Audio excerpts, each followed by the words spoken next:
यहां पर दूर तक मैं देख रहा हूं दीदी की पार्टी के, टीएमसी के सभी हमारे कार्यकर्ता, नेता, माताएं, बहनें, पत्रकार साथियों, मैं सबसे पहले आपके मुख्यमंत्री जी का बहुत बहुत धन्यवाद और आभार प्रकट करना चाहता हूं कि उन्होंने अपने इस कार्यक्रम में मुझे आने का मौका दिया है।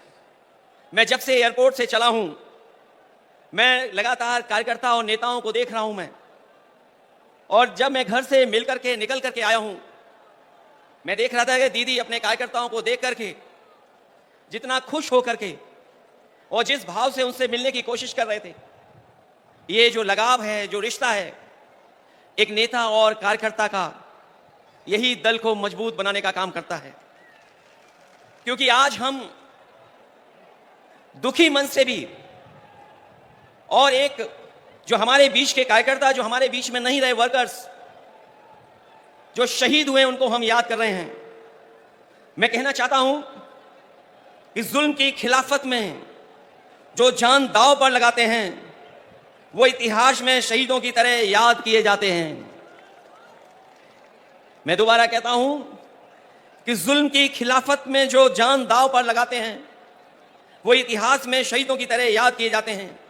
आज का दिन कार्यकर्ताओं की शहादत को याद करने का है, लेकिन आंख में आंसू लेकर के, और आंख में आंसू ला करके नहीं, बल्कि सर को ऊपर उठा करके, क्योंकि ऐसी शहादतें ही किसी दल और उसके नेता और देश का गौरवशाली इतिहास बनाती हैं। ये हर किसी पार्टी के सौभाग्य नहीं होता, ऐसा हर दल के लिए सौभाग्य नहीं बनता जिसे ऐसे जान देने वाले वर्कर्स मिलते हों।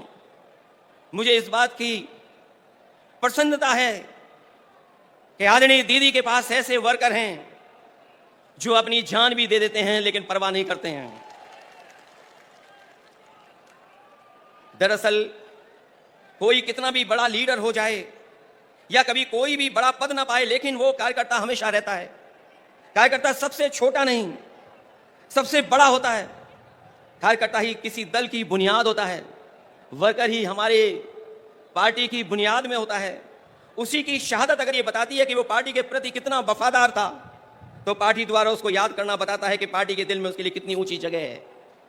आज जो आप लोग इकट्ठे हैं या मैं आकर के आपके बीच में खड़ा हूं, वो याद दिला रहा है, बता रहा है कि दीदी के दिल में एक एक कार्यकर्ता का सम्मान कितना है। उसको आज भी दीदी याद कर रही हैं। जिस दल का सबसे बड़ा लीडर उस दल का सबसे बड़ा वर्कर होता है, उसका वर्तमान मजबूत होता है और भविष्य और भी ज्यादा मजबूत है। पिछले चुनाव में मुझे याद है जब दीदी संघर्ष कर रही थी, आदरणीय ममता दीदी के लिए मैंने 2 लाइनें कही थी। जब वो असली लड़ाई में थी, पैर में चोट थी, वो चल नहीं पा रही थी, उसके बावजूद भी वो चुनाव प्रचार में थी। और उस समय हम लोगों ने देखा और यही कहा था कि एक अकेली लड़ जाएगी, जीतेगी और बढ़ जाएगी। जब दीदी को हम लोगों ने देखा था कि पैर में प्लास्टर बांध करके वो अपने कार्यकर्ताओं के लिए और सरकार बनाने के लिए आपसे आह्वान कर रही थी, उस समय जो वो लाइनें थीं वो उस समय भी महत्व रखती थीं। और आज जब मैं इतने बड़े कार्यकर्ताओं के बीच में आया हूं तो मैं उन लाइनों को दोबारा कहता हूं कि एक अकेले लड़ जाएगी, जीतेगी और बढ़ जाएगी। उस समय भी हमारा मतलब ये नहीं था कि दीदी अकेले लड़ रही हैं, तब भी हमारा मतलब यही था कि दीदी अपने कार्यकर्ताओं के साथ जान हथेली पर लेकर के एक होकर के लड़ रही हैं। ऐसे कम नेता होते हैं जो अपनी जान हथेली पर रख करके लड़ते हों और उनका साथ इतनी बड़ी संख्या में लोगों ने देने का काम किया है। वर्कर किसी व्यक्ति का नाम नहीं होता है, बल्कि एक विचारधारा में विश्वास रखने चलने का नाम होता है। हालतों को बदलने के लिए मर मिटने तक के संघर्ष का नाम होता है। क्योंकि एक बार पॉलिटिकल वर्कर जब खड़ा हो गया साथ, तो वो जीवन भर उस पार्टी के साथ खड़ा होता है। मैं ऐसे कार्यकर्ताओं को धन्यवाद और आभार प्रकट करूंगा कि जो दीदी के साथ जब शुरुआती संघर्ष किया होगा, उस दिन से आज तक उनके साथ खड़ा दिखाई दे रहा है, उनके साथ संघर्ष करता हुआ दिखाई दे रहा है। और जब हम देश की राजनीति को देखते हैं तो आज की चुनौती बड़ी है। सांप्रदायिक ताकतें अपना षड्यंत्र रच रही हैं। जो सत्ता में लोग हैं दिल्ली में और दिल्ली के इशारे पर जो लोग बैठे हैं जगह जगह पर, वो लगातार षड्यंत्र कर रहे हैं। लेकिन मैं जानता हूं आपका साहस, आपकी बहादुरी, आपका साथ जो दीदी के साथ है, वो हर षड्यंत्र का मुकाबला करने के लिए तैयार हैं। देश को ऐसी ताकतें हैं जो विभाजनकारी राजनीति के नाम पर बांट करके हमेशा के लिए राज करना चाहती हैं।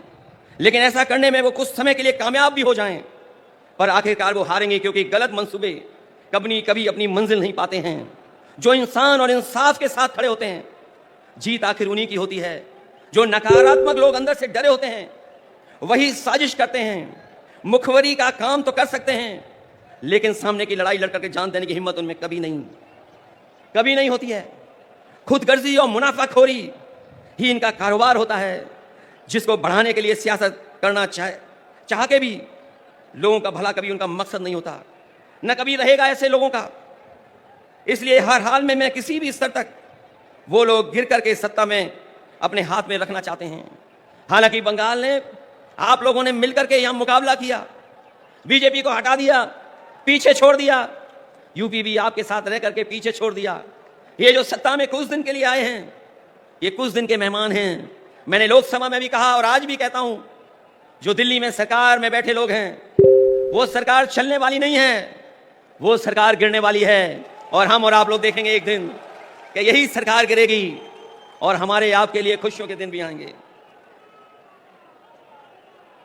इसलिए मैं कहना चाहता हूं, लोगों का भला न कभी इनका मकसद रहा है, न कभी रहेगा।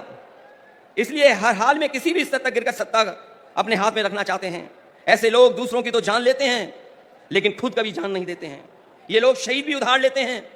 अगर इनका इतिहास उठा करके देखेंगे षड्यंत्रकारी लोगों का, ये लोग शहीद भी उधार लेते हैं, दूसरों के महापुरुषों को अपना बताने का षड्यंत्र करते हैं।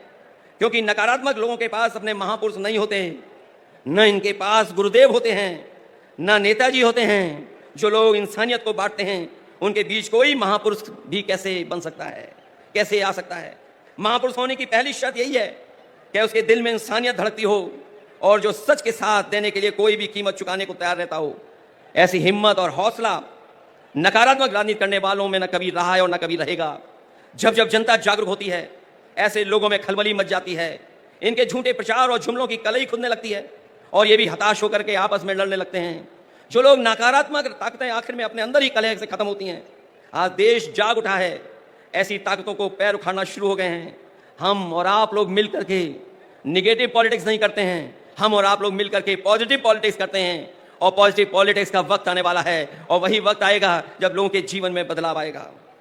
हम सब लोग मिल करके देश को बचाने के लिए, संविधान को बचाने के लिए, भाईचारा को बचाने के लिए हम सबको एक होना है और एकजुट रह करके इनका मुकाबला करना है। इसलिए आज यहाँ आए हर समर्पित कार्यकर्ता से मैं आखिर में यही कहना चाहूँगा कि आपका नेता, आपकी नेता बहुत बड़ी नेता हैं। उन्होंने लड़ करके, संघर्ष कर करके, अपनी जान को जोखिम में डाल करके इस दल को, इस पार्टी को आपका साथ लेकर के यहाँ पहुँचाया है और दूर तक जाना है। इसलिए जिस तरीके से आपने हमेशा उनके संघर्ष में साथ दिया है, मुझे पूरी उम्मीद है कि आप लोग साथ देंगे। और मैं आज के दिन जब अपने शहीद कार्यकर्ताओं के साथ याद करते हुए यहाँ आप खड़े हैं, मैं आपको भरोसा दिलाता हूँ कि हम लोग भी आपका हमेशा हमेशा साथ देंगे। जो लड़ाई आने वाले समय में होने जा रही है, उसमें हम आपके साथ खड़े दिखाई देंगे। मैं आखिरी में आप लोगों के बीच में उन बातों को कहना चाहता हूँ, एक एक कार्यकर्ता के लिए कहना चाहता हूँ कि हिम्मत को बनाना हथियार और असूलों को बुनियाद रखना, अपने हौसलों को हौसला देने के लिए अपने शहीदों को हमेशा याद रखना। ऐसे कम लोग होते हैं जो अपने शहीद कार्यकर्ताओं को हमेशा याद रखते हैं। और आपका दल, आपकी नेता ऐसी है जो कार्यकर्ता को न केवल सम्मान देती है, बल्कि जो हमारे बीच में नहीं रहे हैं, वर्षों वर्ष गुजर गए हैं, लेकिन आज भी उन कार्यकर्ताओं के प्रति वही प्यार और सम्मान है। इसलिए मैं ऐसे नेता का धन्यवाद देता हूं, ऐसी पार्टी को बधाई देता हूं कि ऐसे कार्यक्रम में उन्होंने मुझे बुला करके मुझे अपने कार्यकर्ताओं से परिचय कराने का काम किया है। मैं इन्हीं शब्दों के साथ आप सबका बहुत बहुत धन्यवाद देता हूं, आभार प्रकट करता हूं और दीदी का विशेष धन्यवाद दूंगा और उनके साथियों का, जिन्होंने मुझे बुला करके इस मौके पर आपसे मिलने का मौका दिया है। इस लड़ाई में हम आपके साथ हैं। बहुत बहुत धन्यवाद और बहुत बहुत आभार प्रकट करता हूँ।